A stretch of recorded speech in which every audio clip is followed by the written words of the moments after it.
માનવ પ્રજનન તંત્ર.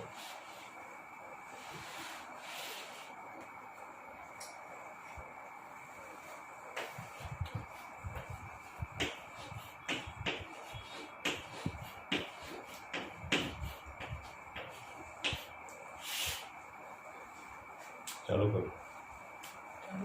નર પ્રજનન તંત્ર. સૌથી પહેલા આપણે સમજીએ નર વ્યક્તિનું પ્રજનન તંત્ર. સૌથી પહેલા પ્રજનન તંત્રનું સ્થાન.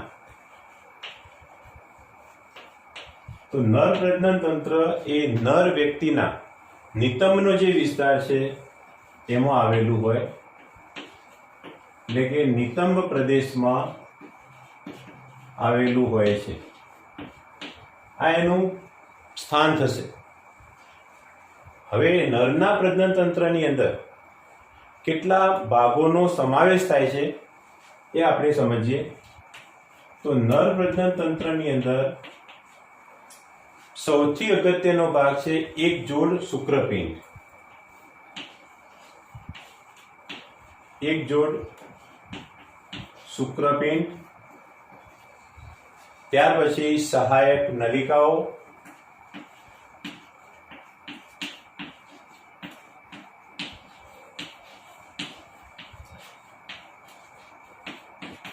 એ જ રીતે સહાયક ગ્રંથિઓ,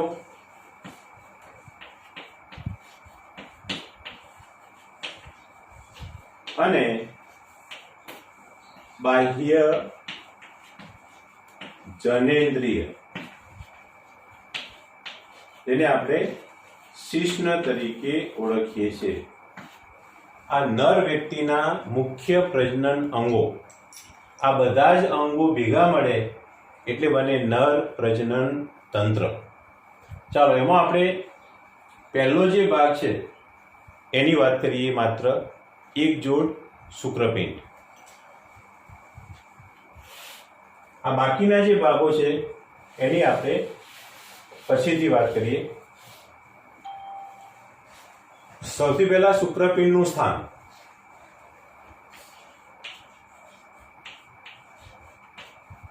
શુક્રપિંડો હંમેશા નર વ્યક્તિની અંદર ઉદર ગુહાની નીચે વૃષણ કોથળી આવેલી હોય છે. તો વૃષણ કોથળીની અંદર એક જોડ શુક્રપિંડ એની અંદર ગોઠવાયેલા હોય છે. શરીરની બહાર આવેલી વૃષણ કોથળીમાં એક જોડ શુક્રપિંડ આવેલા હોય. અહીં આપણને પ્રશ્ન થાય કે શરીરના મોટા ભાગના અંગો શરીરની અંદર છે, તો શા માટે શુક્રપિંડ શરીરની બહાર વૃષણ કોથળીની અંદર હોય છે?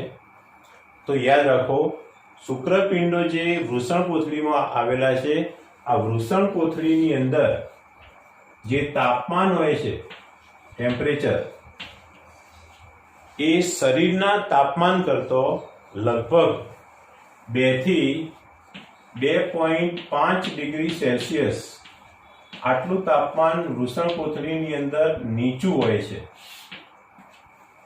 શરીરના ટેમ્પરેચર કરતો 2 થી 2.5 સેન્ટીમીટર 2 થી 2.5 સેલ્સિયસ જેટલું ટેમ્પરેચર નીચું હોય છે વૃષણ કોથળીની અંદર. શા માટે આ બાબત મહત્વની છે? તો આટલું ટેમ્પરેચર નીચું હોવાના કારણે શુક્રપિંડોની અંદર જે શુક્રકોષો આવેલા છે એ જીવિત રહી શકે છે. શુક્રકોષ જીવિત રહી શકે એ માટે ટેમ્પરેચર જે છે એ શરીરના તાપમાન કરતો 2 થી 2.5 ડિગ્રી નીચું જળવાતું હોય છે. કેટલીક વખતે બાળકના જન્મ વખતે એવું બની શકે કે શુક્રપિંડો જે હોય છે એ બંને શુક્રપિંડ ઉદર ગુહાની અંદર હોય, વૃષણ કોથળીમાં ન આવ્યા હોય, તો એને ઓપરેશન કરીને કે માઇક્રો સર્જરી કરીને કે દવાઓ દ્વારા બંને શુક્રપિંડોને વૃષણ કોથળીની અંદર લાવવામાં આવતા હોય છે. કારણ તો જ એ પુરુષ શુક્રકોષો જીવિત ઉત્પન્ન કરી શકે. એટલે શુક્રકોષોની જીવિતતા માટે વૃષણ કોથળીનું તાપમાન 2 થી 2 નીચું જળવાતું હોય છે. હવે આપણે શુક્રપિંડની બાહ્ય રચનાઓ સમજીએ. બાહ્ય રચના. દરેક શુક્રપિંડ એક અંડાકાર રચના છે. સમજો, અંડાકાર સામાન્ય રીતે આછા ગુલાબી રંગના હોય છે. 3 થી 4 સેન્ટીમીટર જેટલા એ લાંબા હોય. 3 થી 4 સેન્ટીમીટર લંબાઈ અને 2 થી 3 સેન્ટીમીટર જેટલી એ પહોળાઈ ધરાવે છે. ટેક્સ્ટબુકની અંદર આ પ્રમાણે માપ આપેલા છે. તો લંબાઈ અને પહોળાઈ આ પ્રમાણે છે. એટલે કે શુક્રપિંડ એ આવી એક કોથળીની અંદર, આવી એક વૃષણ કોથળીની અંદર આ રીતે ગોઠવાયેલા હોય છે, અંડાકાર. આ રીતે. હવે જ્યારે એ નીચે આવે છે વૃષણ કોથળીની અંદર, ત્યારે ઉદર ગુહા અને વૃષણ કોથળી આ બંને વચ્ચેનો જે માર્ગ છે કે જેમાં થઈને ઉદર ગુહામાંથી શુક્રપિંડો નીચે આવે છે, આને ઇન્ગ્વિનલ માર્ગ કહેવાય. ઇન્ગ્વિનલ માર્ગ અથવા એને ઇન્ગ્વિનલ કેનાલ તરીકે ઓળખવામાં આવે છે.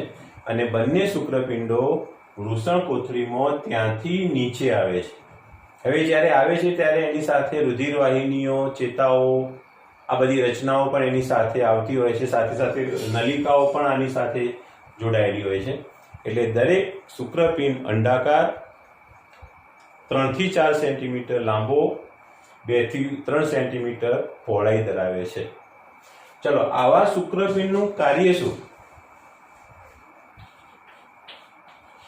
કાર્ય આપણે જે તે ક્વેશ્ચન, જે તે મુદ્દા વાઇઝ આપણે બાબતો લઈએ છીએ. યાદ રાખજો, શુક્રપિંડની વાત ચાલે છે એટલે માત્ર અને માત્ર શુક્રપિંડની જ થિયરી, અને એમાં એનો બાહ્ય રચના કે બાહ્ય દેખાવ એટલે માત્ર બાહ્ય દેખાવ. કોઈ બીજી બાબતો આપણે મિક્સ કરતા નથી. તો દરેક શુક્રપિંડ કાર્ય શું કરે છે? તો શુક્રકોષો સર્જે છે.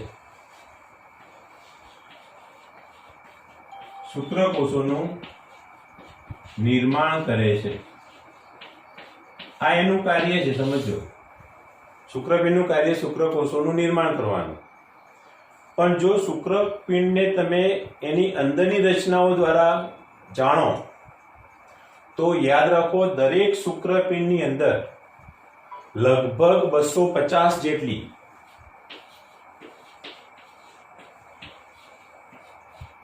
શુક્રપિંડીય ખંડિકાઓ આવેલી હોય છે. દરેક શુક્રપિંડની અંદર 250 જેટલી શુક્રપિંડ ખંડિકાઓ આવેલી હોય. હવે આ બાબત જે છે એ શુક્રપિંડની બાહ્ય રચનામાં સમાવેશ થતો નથી. એટલે યાદ રાખો, અહીંથી 250 જેટલી શુક્રપિંડ ખંડિકાઓ આવેલી છે, ત્યાંથી આપણે નવો ક્વેશ્ચન બનાવીએ, શુક્રપિંડની આંતરિક રચના. ઓકે,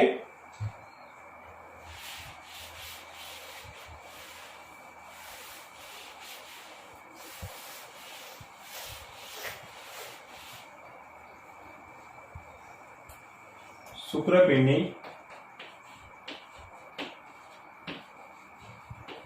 આંતરિક રચના.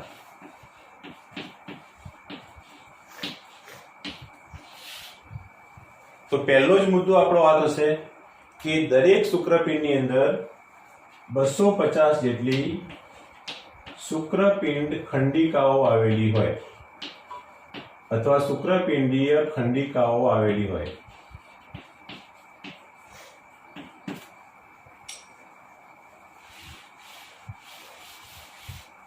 ચાલો આપણે આકૃતિઓ તો વારંવાર દોરીશું. ધારો કે વૃષણ કોથળી, વૃષણ કોથળીની અંદર ગોઠવાયેલો અંડાકાર શુક્રપિંડ. ઓકે, હવે આપણે અહીંથી બીજી કેટલીક આકૃતિઓ દોરીએ થિયરી સમજવા માટે.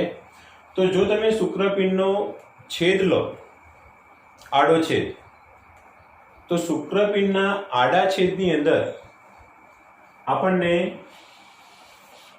આવી રચનાઓ જોવા મળશે.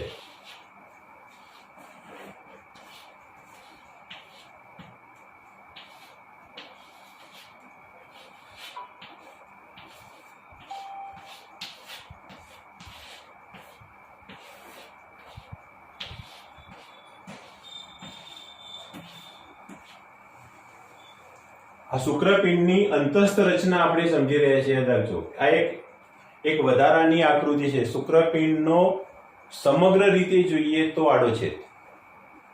તો દરેક શુક્રપિંડની ફરતે એક અધિચ્છદીય આવરણ આવેલું હોય.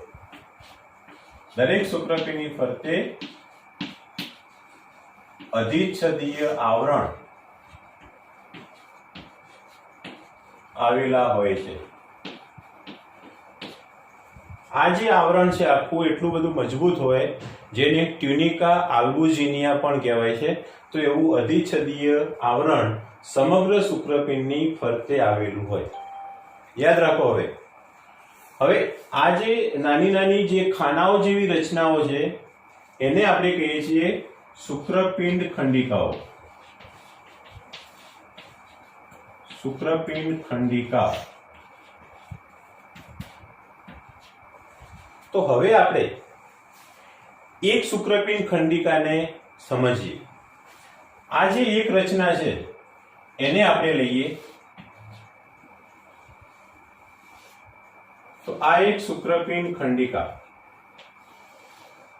સમજો. ખંડિકા. પ્રત્યેક શુક્રપિંડ ખંડિકાની અંદર 1, 2 અથવા 3 નલિકાઓ આવેલી હોય. આખો શુક્રપિંડનો આડો છેદ છે, સમજો. આ એની દરેક શુક્રપિંડ ખંડિકા છે. આ દરેક ખંડિકાની અંદર કાં તો એક, જો નાની ખંડિકા હોય તો 1 નલિકા હોય, મોટી હોય તો 2 હોય, એનાથી મોટી હોય તો 3 હોય. આવી 1 થી 3, 1, 2, 3 આવી નલિકાઓ આવેલી હોય છે. તો શુક્રપિંડની અંદર શુક્રપિંડ ખંડિકાઓમાં આવેલી આ જે નલિકાઓ છે એને આપણે કહીશું શુક્ર ઉત્પાદક નલિકાઓ. એને આપણે શું કહીશું? શુક્રોત્પાદક નલિકાઓ. ફરીથી શુક્રપિંડ, શુક્રપિંડમાં આશરે 250 જેટલી શુક્રપિંડ ખંડિકાઓ અને દરેક ખંડિકામાં 1 થી 3 શું આવેલું હોય? શુક્ર ઉત્પાદક નલિકાઓ. હવે આપણે આ એક ખંડિકા છે એની રચના સમજીએ. ધારો કે આ શુક્રપિંડ ખંડિકાની અંદર આવી 3 નલિકાઓ ધારો કે આવેલી છે. આ 3 નલિકાઓ. કેટલી નલિકાઓ લઈએ છીએ આપણે? 3. આ ત્રણેય નલિકાઓને આપણે શું કહીશું? શુક્ર ઉત્પાદક નલિકાઓ. તો આ નલિકાઓની અંદર શું હોય એ સમજવાનું છે. દરેક શુક્ર ઉત્પાદક નલિકાની દિવાલમાં 2 પ્રકારના કોષ આવેલા હોય. કોષ 2 પ્રકારના આવેલા હોય. એક જનન અધિચ્છદ કોષ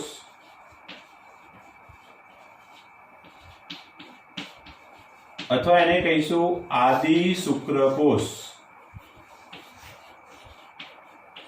આદિ શુક્રકોષ અથવા એને કહેવાય શુક્ર જનક કોષ. ઘણા બધા નામ અપાય છે. તો એક પ્રકારના કોષ આવેલા હોય આ નલિકાની દિવાલમાં જનન અધિચ્છદ કોષ અથવા તેને કહીશું આદિ શુક્રકોષ અથવા એને કહીશું શુક્ર જનક કોષ. હવે આ જે નળી છે એની અંદર આવા કોષ આવેલા હોય વિશિષ્ટ પ્રકારના. હવે આ રચના છે નળીની એને પણ આપણે અલગ સમજીએ. ધારો કે આ નળીની દિવાલ 3 પડ હોય છે. એમાં અંદરના પડ ઉપર આ રીતે વિશિષ્ટ પ્રકારના કોષ આવેલા હોય. તો આ જે કોષો છે એને કહીશું શુક્ર જનક કોષ અથવા આદિ શુક્રકોષ અથવા આદિ જનન અધિચ્છદ કોષ. ચલો, આ કોષોનું કાર્ય શું? તો આ જે કોષો છે એ શુક્રકોષોનું નિર્માણ કરવા માટે અર્ધીકરણ કરે છે અને અર્ધીકરણ કરીને ક્રમશઃ આ રીતે બીજો કોષ ઉત્પન્ન કરશે, ત્રીજો ઉત્પન્ન કરશે, એ રીતે ક્રમશઃ આવા શુક્રકોષોનું નિર્માણ કરે છે. જનન અધિચ્છદનો કોષ ક્રમશઃ અર્ધીકરણ પામીને શુક્રકોષોનું નિર્માણ કરે, એટલે શુક્રકોષો ઉત્પન્ન કરે છે જનન અધિચ્છદ કોષ. આ સિવાય આ કોષોની સાથે બીજા કેટલાક વિશિષ્ટ પ્રકારના કોષ આવેલા હોય આ નળીની અંદર આવા. તો આ જે બીજા પ્રકારના કોષ છે એને કહેવાય સર્ટોલી કોષ. સર્ટોલી કોષ તરીકે ઓળખવામાં આવે. સર્ટોલી કોષ, આમનું કાર્ય શું થશે? તો જ્યારે જનન અધિચ્છદના કોષોમાંથી શુક્રકોષ બનવાની પ્રક્રિયા થતી હોય, આપણે ભણીશું પાછળ શુક્રકોષ જનન, તો એ ઘટના બને છે ત્યારે એ પોષણ પૂરું પાડવાનું કાર્ય કરે છે. એટલે આમનું કાર્ય થશે પોષણ પૂરું પાડવાનું. કોને? વિકાસ પામતા શુક્રકોષોને. આ બીજા પ્રકારના કોષ.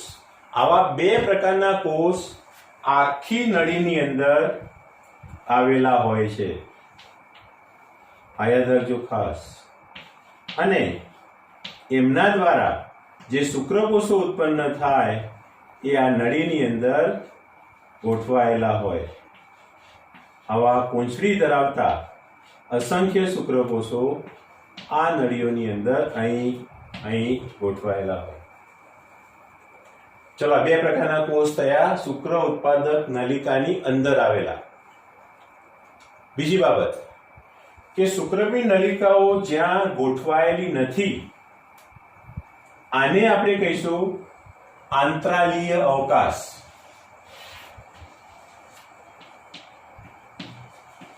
આંતરાલીય અવકાશ તરીકે એને ઓળખવામાં આવે.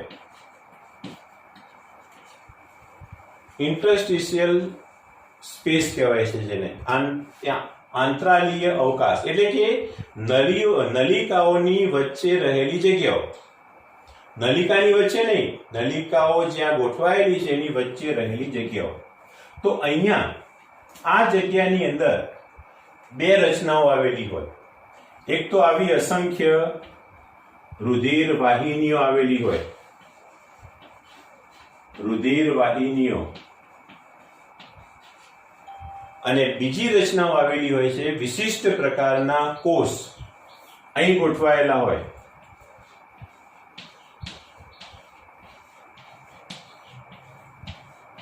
તો આ જે વિશિષ્ટ પ્રકારના કોષ આવેલા છે એને આપણે નામ આપીશું આંતરાલીય કોષ.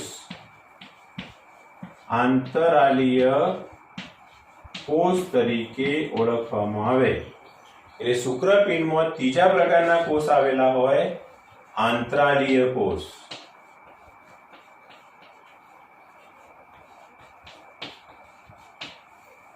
આંતરાલીય કોષોની શોધ લેડિંગ નામના વૈજ્ઞાનિકે કરી. લેડિંગ, આ લેડિંગ સાયન્ટિસ્ટે આની શોધ કરી. એટલે આ કોષોને વૈજ્ઞાનિકના નામ ઉપરથી લેડિંગ સેલ કહેવાય છે. લેડિંગ કોષ તરીકે ઓળખવામાં આવે છે. આપણે ઉચ્ચારમાં એને લેડિંગના કોષો પણ કહીએ છીએ, પણ લેડિંગ સેલ કહેવાય છે. ચલો, આનું કાર્ય શું? યાદ રાખો, શુક્રપિંડની અંદર શુક્રકોષો ઉપરાંત એન્ડ્રોજન્સ તરીકે ઓળખાતા નર જાતીય અંતઃસ્ત્રાવોનું નિર્માણ થાય છે. તો એ જે એન્ડ્રોજન્સ તરીકે ઓળખાતા નર જાતીય અંતઃસ્ત્રાવો છે એનું સંશ્લેષણ કરે છે આંતરાલીય કોષ. કોનું નિર્માણ કરે છે? એન્ડ્રોજન્સનું નિર્માણ કરે છે. એન્ડ્રોજન્સ એટલે શુક્રપિંડના અંતઃસ્ત્રાવો, જે નર જાતીય અંતઃસ્ત્રાવો કહેવાય છે, ટેસ્ટોસ્ટેરોન છે, આ બધા. તો એનું ઉત્પાદન કરે છે આંતરાલીય કોષ. આ ઉપરાંત શુક્રપિંડની અંદર બીજા રોગ પ્રતિકારકતા માટેના કેટલાક વિશિષ્ટ કોષ પણ આવેલા હોય છે. એટલે ચોથા પ્રકારના કોષ થશે કેટલાક વિશિષ્ટ કોષ, જે શું કાર્ય કરે છે? રોગ પ્રતિકારકતા માટે જવાબદાર છે, રોગ પ્રતિરક્ષા માટે જવાબદાર છે. આમ તમે જુઓ તો શુક્રપિંડની અંદર દરેક શુક્રપિંડમાં 250 જેટલી શુક્રપિંડ ખંડિકાઓ, દરેક ખંડિકાની અંદર 1, 2 કે 3 શુક્ર ઉત્પાદક નલિકાઓ.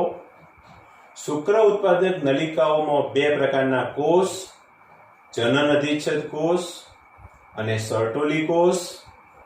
દરેક નલિકાઓની વચ્ચે રહેલા અંતરાલીય અવકાશની અંદર લેડિંગ સેલ, રુધિરવાહિનીઓ અને એ સિવાય વિશિષ્ટ કોષ આવેલા હોય. સમગ્ર ખંડિકાની અંદર અહીંયા સંયોજક પેશી પણ આવરિત સ્વરૂપે આવેલી હોય છે. તો આ જે આકૃતિ છે શુક્રકોષો કઈ રીતે ઉત્પન્ન થાય છે એ આપણી ટેક્સ્ટ બુકની અંદર પેજ નંબર 47 ઉપર આઈ થિંક આપેલી છે.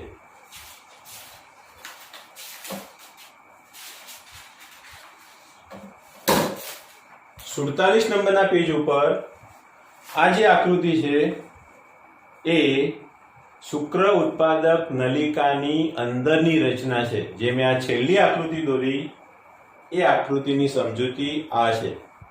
શુક્રકોષ કઈ રીતે ઉત્પન્ન થાય, કયા નામથી એક એક શુક્રકોષ ઉત્પાદન થતું જાય, તેમ કયા કયા નામ એને આપવામાં આવે છે એ માહિતી આ આકૃતિની અંદર છે. તો આ રચના એ શુક્રપિંડની શુક્ર ઉત્પાદક નલિકાની અંતસ્થ રચના છે. તો આ રીતે એક બાબત હવે ફિક્સ થાય છે કે શુક્રપિંડ શુક્રકોષો ઉત્પન્ન કરે છે, તો એક્ઝેક્ટ શુક્રકોષો કોણ સર્જે છે? તો શુક્ર ઉત્પાદક નલિકાઓ. ઓકે, શુક્રપિંડનું કાર્ય શુક્રકોષોનું નિર્માણ કરવાનું, પણ શુક્રકોષો ખરેખર ઉત્પન્ન કરે છે કોણ? તો આવી શુક્ર ઉત્પાદક નલિકાઓ. તો આને આપણે કહીશું શુક્રપિંડની આંતરિક રચના.